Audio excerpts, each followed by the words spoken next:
My name is Dr. Frank Nadspal. This is my chiropractic report of findings. Welcome, Mr. Patient. I have your x-rays here as well as the exam results that I can discuss with you.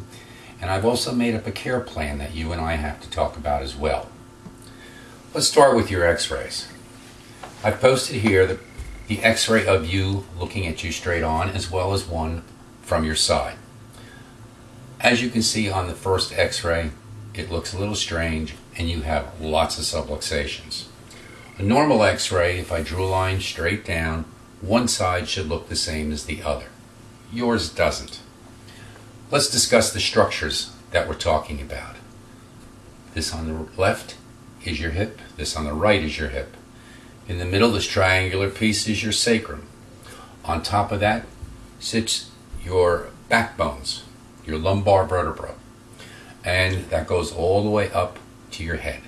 That's what holds all the weight. That is your base. Now, let's talk about your x-ray itself. The first thing that you'll notice is the fact that one hip is almost 1 inch lower than the other. Secondly, if you'll notice, the hip on the left looks larger. The reason being is due to rotation, it appears larger on the film. Let's talk about your lumbar vertebrae. 1, 2, 3, 4 of them look the same. The fifth looks different. The reason being is you have a birth defect that you've had for 47 years. Basically, it's a piece of bone that connects it to your sacrum. Now, as you'll notice, this sacrum is what conjoins your hip as well as your backbone, and it has dropped to the left.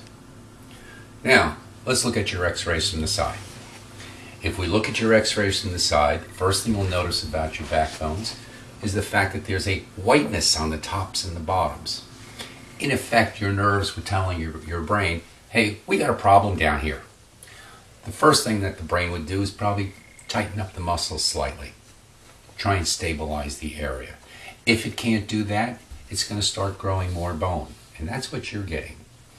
So this has been going on for a fairly long period of time. So, how did you get injured? Well, let's think about it. You had all your weight on your right knee when you were fixing the bike. Your sacrum was already turned up. The forces pushed it up higher. Being it's connected to this fifth backbone, it moved that, pressed the nerve, boom. You had a twinge, you got pain, and now you got the funny feeling on that side. Does that make sense to you? Do you have any questions? Good, let's move on. Let's discuss my exam findings. On my exam findings, the first thing I want to talk to you about is your posture. True posture is basically drawing a line or a plumb line from your ear down to your ankle. And it should hit on your shoulder, and it should hit directly where your leg bone goes into your hip socket. On your particular posture, the one thing I noticed is A, you're out of line with the whole of your ear, and your head is going somewhat forward. You should have a nice reverse C curve in your neck. You've lost the curve. You should have a nice C curve in your upper back. You're slightly hunched forward. In addition, you should have a nice C curve in your low back. And as you can see by your x-ray, you're starting to lose that as well. If I look at your posture from the front, the first thing I notice is A, your left hip is lower on the right side. Now your body, being smart, tells your brain, hey, we got this guy drooping on the left. What can we do about it?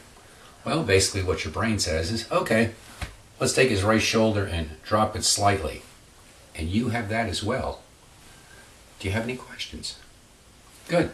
Let's continue on. When I tested your muscles for strength, they were all within normal limits in your arms and legs. When I tested your reflexes on your arms and legs, they were all normal as well.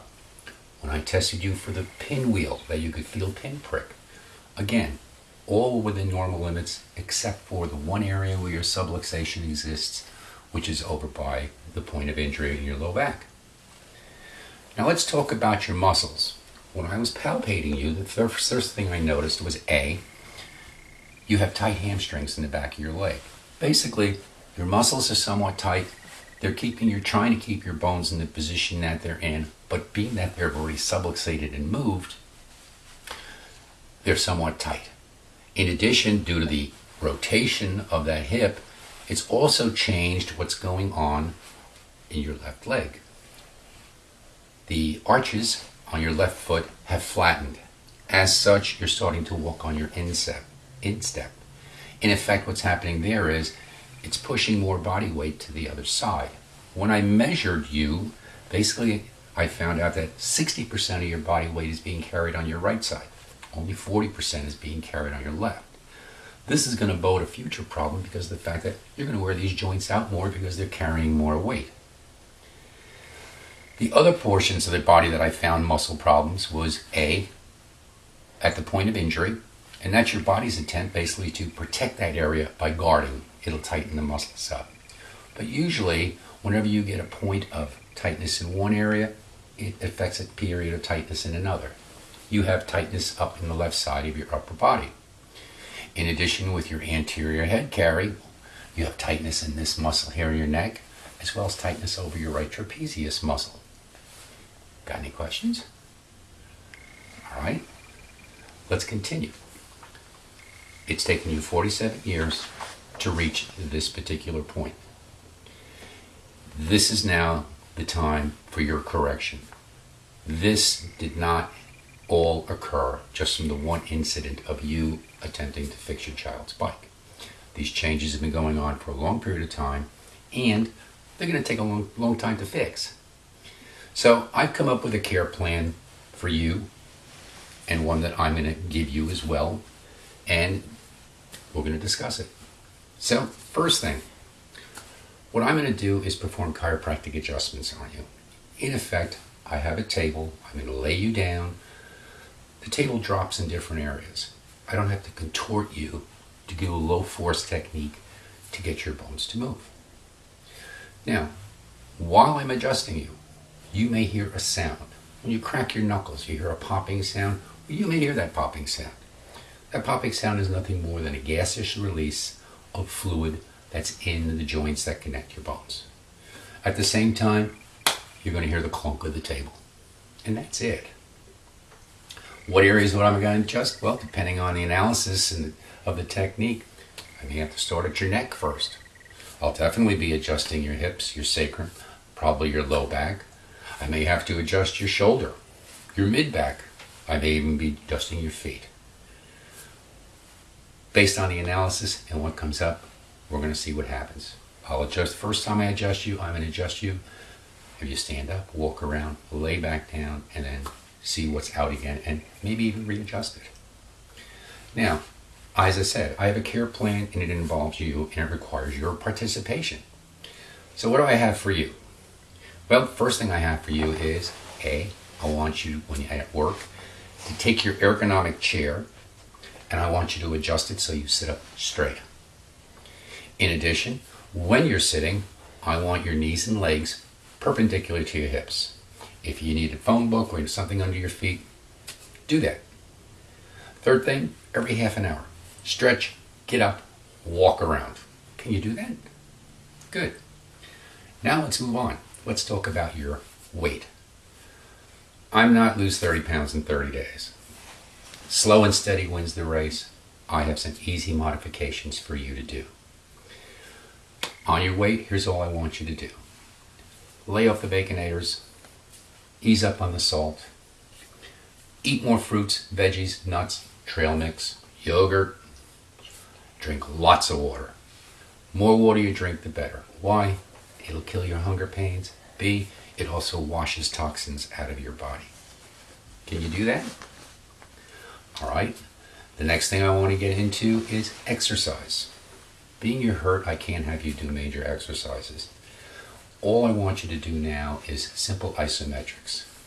I want you to draw your belly button in as far as you can, hold it for as long as you can, and then release. You can do it anytime you want. Sitting in the car, laying on the couch, laying in bed, standing up, whatever you think about it, even at your desk.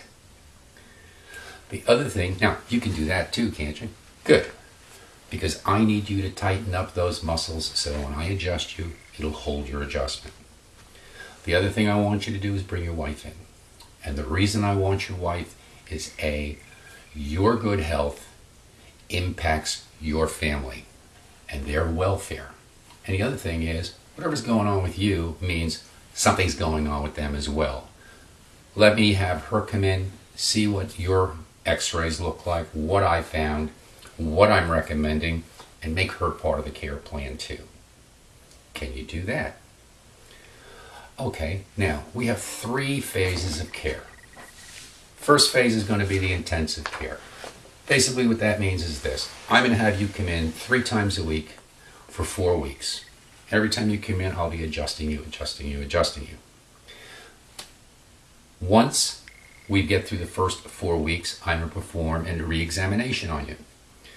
The next visit, we're going to sit down and we're going to talk about what the findings were on the exam and make any corrections in your care plan. That is, what exercises you can do, what dietary modifications you can make, and then we'll agree on that and move on from there. Now, do you have any questions on this? No? Great. Let's get adjusted.